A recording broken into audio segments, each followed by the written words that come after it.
جہاد نہ کریں لیکن جہاد کی مخالفت کبھی نہیں کریں گے۔ اس لیے میں منع کرتا ہوں اللہ کے لیے جہاد کی مخالفت کر کے اپنے ایمان کو برباد نہ کرنا۔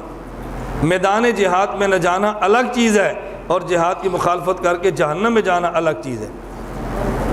میں آپ کو ترغیب نہیں دے رہا آپ جہاد کے اندر چلے جاؤ، میں آپ کو یہ نہیں کہہ رہا افغانستان چلے جاؤ، میں آپ کو لڑنے کی ترغیب نہیں دے رہا، لیکن یہ میں بات کہہ رہا ہوں کہ مخالفت کر کے ان کے زخموں پہ نمک نہ چھڑکنا اور اللہ کے لیے اپنی جہنم نہ خریدنا، تعویلیں اور تعریف جہاد کے مسئلے پہ نہ کرنا، اپنی آخرت خدا کے لیے برباد نہ کرنا۔ اگر مولوی بھی جہاد کی آیات میں تعریف اور تعویل کرے گا تو بتاؤ مرزا قادیانی کا جرم کیا ہے؟ اس بے ایمان کو نبی بنایا تھا جہاد ختم کرنے کے لیے اور ہمیں مولوی بنایا ہے جہاد کو ختم کرنے کے لیے۔ اگر ہم بھی مخالفت کریں گے تو ہم اور قادیانی مدعی نبوت میں فرق کیا ہے؟ اس لیے میں بارہا گزارش کرتا ہوں تعویلیں اور تعریفیں کر کے خدا کے لیے اپنے مذہب کو برباد نہ کرنا اور اپنی جنت تباہ نہ کرنا۔ مجھے 13-14 سال ہو گئے ہیں، میں ایک دن بھی جہاد کے اندر نہیں گیا، میں جہاد کے اندر نہیں جاتا، اپنے علمی کام میں لگا ہوا ہوں، لیکن اس کا معنی یہ کہ میں ان کو برا بھلا کہنا شروع کر دوں۔ میں بسا اوقات سفر میں ہوتا ہوں اور اس میں اللہ گواہ کوئی شک نہیں ہے میدان جہاد میں مجھے اتنی مشقت برداشت نہیں کرنا پڑی جتنی مشقت مجھے اس مسئلے کی کام میں کرنا پڑ رہی ہے۔ اتنی تکلیفیں مجھے وہاں نہیں اٹھانی پڑی جتنی تکلیفیں میں نے اس کام میں اٹھائی ہیں۔ اتنی مخالفت کا سامنا مجھے وہاں نہیں تھا جتنی مخالفت کا سامنا یہاں پر ہے۔ اور مفتی شفیع رحمۃ اللہ علیہ نے بڑی عجیب بات فرمائی ہے، فرمایا یجاہدون فی سبیل اللہ ولا یخافون لومۃ لائم یا ایھا الذین آمنوا من یرتد منکم عن دینہ فسوف یأتی اللہ بقوم یحبهم ویحبونہ اذلۃ علی المؤمنین اعزۃ یجاہدون فی سبیل اللہ ولا یخافون لومۃ لائم۔ حضرت فرماتے ہیں اللہ نے یجاہدون کے بعد لا یخافون کیوں فرمایا ہے؟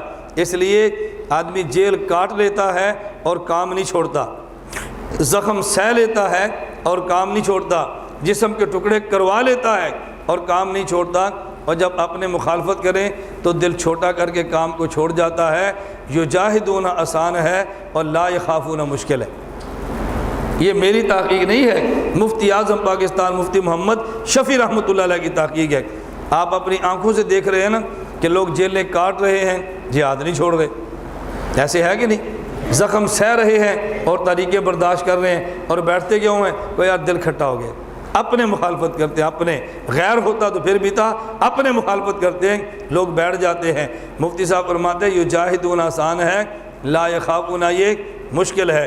اور میں اپنے ساتھ کہتا ہوں ہم نے 10 سال یجاہدون پہ گزارے ہیں، اب 8واں سال لا یخافون پہ چل رہا ہے۔ بات سمجھ آ رہی ہے؟ پہلے یجاہدون پہ تھے، اب لا یخافون پر ہے۔ لا یخافون کا مطلب سمجھ لیں، اس کا معنی یہ ہے اپنے آپ کو ستائیں اور آپ جواب نہ دیں، یہ ہے لا یخافون۔ اگر اپنے ستائیں اور آپ بھی بھڑاس نکال لیں تو پھر آپ برابر سرابر ہیں، اب لا یخافون میں آپ شامل نہیں ہیں۔ اپنے الزام لگاتے رہیں اور آپ خاموش رہیں، اپنے برا کہتے رہیں اور آپ خاموش رہیں، آپ اپنے گالیاں دیتے رہیں اور آپ جواب نہ دیں، آپ نے آپ کے خلاف بولتے رہیں اور آپ خاموشی اختیار کریں، تب لا یخافون ہے۔ اگر انہوں نے آپ کا اشتہار پڑھا، آپ نے ان کا پھاڑ دیا تو پھر لا یخافون کیسے ہے؟ وہ الزام آپ پہ لگائیں، آپ ان پہ لگا دیں، بتاؤ پھر لا یخافون کیسے ہے؟ یہ بہت مشکل ہے۔ اس لیے میں کہا کرتا ہوں یہ شعر پڑھنا آسان ہے، عمل کرنا بڑا مشکل ہے۔ شہداء نے پکارا ہے تم کو فردوس کے بالا خانوں سے، ہم راہ وفا میں کٹ آئے تمہیں پیار ابھی تک جانوں سے، اس جذبہ ایک گلبوسی میں کچھ کانٹے بھی چبھ جاتے ہیں، اپنوں کے نشتر سہ لینا ٹکرانا فقط بیگانوں سے۔ یہ شعر پڑھنے آسان ہیں، اور کسی نے عمل کی تصویر دیکھنی ہو نا، ہم فقیروں کو دیکھ لو، پورا زمانہ مخالف ہے لیکن ہمیں رتی برابر بھی پرواہ نہیں ہے، رتی برابر بھی پرواہ نہیں۔ کیوں؟ ہمارا کام خالص اللہ کے لیے ہے، اللہ راضی رہے، بس کسی کی پرواہ نہ کرو۔ لوگ سمجھے مجھے محروم وقار و تمکین، لوگ سمجھے مجھے محروم وقار و تمکین، مگر وہ نہ سمجھے میری بزم کے قابل نہ رہا۔ لوگ کہہ دیں یہ پاگل ہیں، اللہ سمجھے عقل مند ہے تو کافی ہے۔ لوگ سمجھے ذلیل ہے، اللہ عزت دے تو کافی ہے۔ لوگ سمجھے گندا ہے، اللہ سمجھے اچھا ہے تو بس ہمارے لیے کافی ہے۔ اس لیے میں بات سمجھا رہا ہوں، اس کا اچھی طرح آپ اہتمام فرمائیں۔ لا یخافون کا مصداق بنے، مقابلے میں بولنے کا مصداق نہ بنے، خاموشی سے اپنا کام کریں، پھر آپ دیکھیں کام میں لطف کتنا آتا ہے۔